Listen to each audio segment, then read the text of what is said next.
should you go ahead and use the state's DCP account, or should you use a 403B account?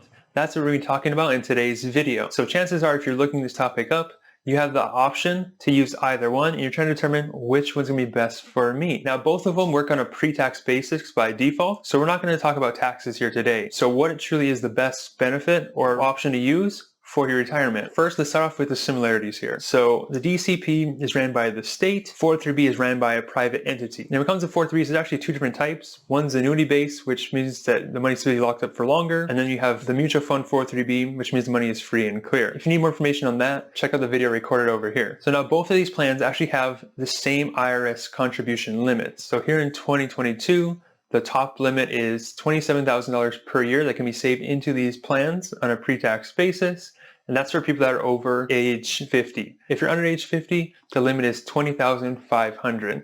These limits adjust every year, so make sure you look at what the limits are when you're considering these options. The next thing is that they both don't have any type of income limitation. So it doesn't matter if you make $100,000 a year or $1 million a year, you can always use these benefits. Unlike individual retirement accounts that have lower income limits, these do not have it. So these are perfect for higher income households to use. So both of these accounts have to be funded through your paycheck. You cannot take money from your bank account, write a big check and sit it in there. Because it has to be done on a pre-tax basis, your contributions need to come from your payroll. So you can contribute all the way up to your entire paycheck in a month if you want to, but that's it. You can only contribute from your paycheck. Now, the beauty of both of these plans is that they're flexible. So you can start one up anytime you want to. There's no open enrollment period. You can stop putting money in whenever you want to. You can also increase and decrease the benefits anytime you want. So these are flexible plans. Now, the DCP is with the state, so sometimes getting a hold of them to tell them what you want to do, filling out their paper forms, or turning things off can be a little bit slower.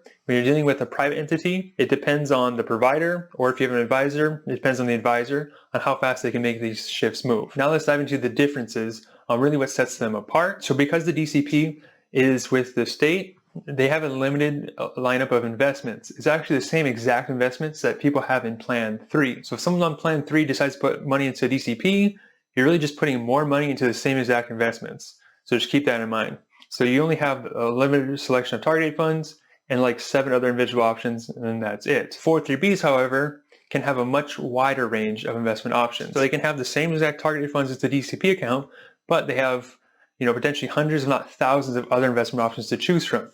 Again, it completely depends on the provider that you choose. So that's something you want to research before opening up a 403B.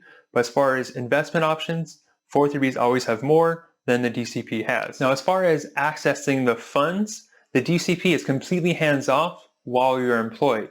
You can only gain access to it when you separate service. It doesn't matter if you're 70 years old, you still can't touch the DCP money if you're still actively employed. The 403B, on the other hand, you actually have access to it starting at age 59 and a half if you're still employed. So if you're 60 years old and you have a 403B account, you can actually start taking distributions from it.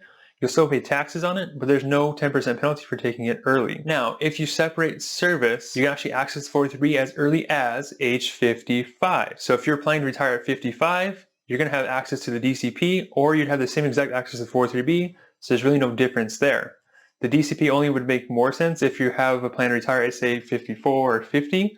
Then you'd have access to DCP money with no penalty, where the 403B, that penalty wouldn't go away until age 55. So if you're looking at an earlier retirement than 55, the DCP may be more advantageous for that reason. Now, both these plans actually have provisions for you to access it prior to retirement. So they have something called loans and hardship withdrawals, which just means that if certain life events happen, it's a qualifying reason to get their money out prior to separation of service. The same exact rules apply to the 403B. The one distinction that the 403B has is they do allow for loans. So I can go to them, take money out of there, pay no taxes on that loan, and just pay myself back over time. There is interest on the loan, but the interest gets put back to my own pocket. So the company really doesn't benefit when you take a loan by charging you high interest rates, because most times all the interest rate is just being putting back into your account. So you're paying yourself back with interest. Now, the loan provision is on an employer by employer basis. Most school districts that I know have this provision enabled, but double check with your employer before assuming it does, just to make sure there's options available to you. Now, one other key distinction that the DCP has is because it's a deferred compensation plan, it really just means I'm deferring receiving my compensation to a later date. Because it's coded that way, there is no penalty for taking this money prior to age 59 or 55, like you would have in the 403b realm. That's an advantage that the DCP has, but it doesn't really matter unless you're planning on taking this money prior to 55. Now, when you use a 403b, because they're a private entity, you have the option to use a financial advisor to help you manage the fund. Now, if you want professional help, that could be a way to go. Of course, you're going to have to pay them for their time, so the cost is going to be a little bit higher. But as long as the value you receive from those services exceeds the fee, it's a good deal, and it can save you a lot of time and hassle in trying to manage investments yourself. Now, the state is actually illegal for them to give any kind of financial advice. So you're into the 403b realm, you're completely on your own. You have to choose your own investment options. Now, I know this is a problem for many state employees, so we actually went ahead and created a service to actually give you guys professional investment advice for your DCP account. So we actually just pre-built a couple of portfolios. You can literally copy and paste into your own account, and we'll tell you exactly when to buy and sell. If you're interested, it's called Scenic Plan Confidence, and I'll put the link in the description below. Now, this comparison wouldn't be complete without talking about fees. So fees in the DCP obviously are going to be lower because there's no professional advisor on there. The DRS does charge an admin fee of about 0.1, and then you have the different fees for each individual investment option you choose from. The 403b realm, it can vary greatly. So if you're using a TSA or tax shelter annuity option, these things are going to have something called an M&E fee. And basically it's like a platform fee. Usually it's at 1.2%. Regardless if you have an advisor or not, that's just kind of what they charge. And then you're going to pay the mutual fund expenses on top of that. So these things can range from 1.5% to 2% and those options. Then you have mutual fund type of 403bs. Examples are like Aspire, Fidelity, or Vanguard. You have the option to use an advisor if you want or choose not to. If you want to do it yourself, they'll keep costs a little bit lower. You're still going to pay the platform fees, whatever they charge, plus the investment fees. And typically speaking, what you save in fees, you usually pay for in other areas, such as having to invest your own time into managing everything, as well as potential mistakes that may occur because life happens and your 403 probably isn't the top of mind most days. So just make sure you take all of that into account before you shy away from fees. Because remember, fees are only a problem if you don't see the value they get from you. There are 403 providers that charge high fees that provide terrible service.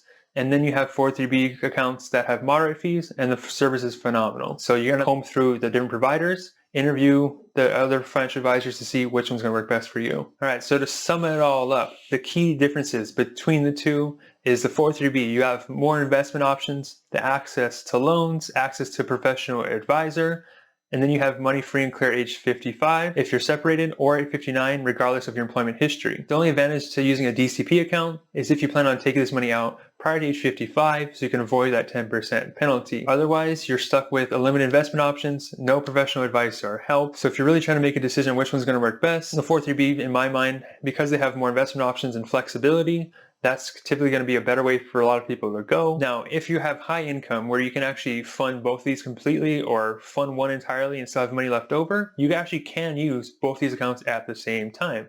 They fall under different tax codes. So you can actually fund both of these to the full potential. So if you had the means to do so, you could put $27,000 in a 403b and $27,000 in the DCP account to fully maximize your pre-tax deductions. Now, if you still have questions regarding the DCP, the 403b, or any other of your amazing state benefits, feel free to schedule a time with us. I have the link in the description below. We're not here to sell anything, just provide great advice so you can make educated decisions. I hope to see you guys next week. Remember that your future depends on what you do today.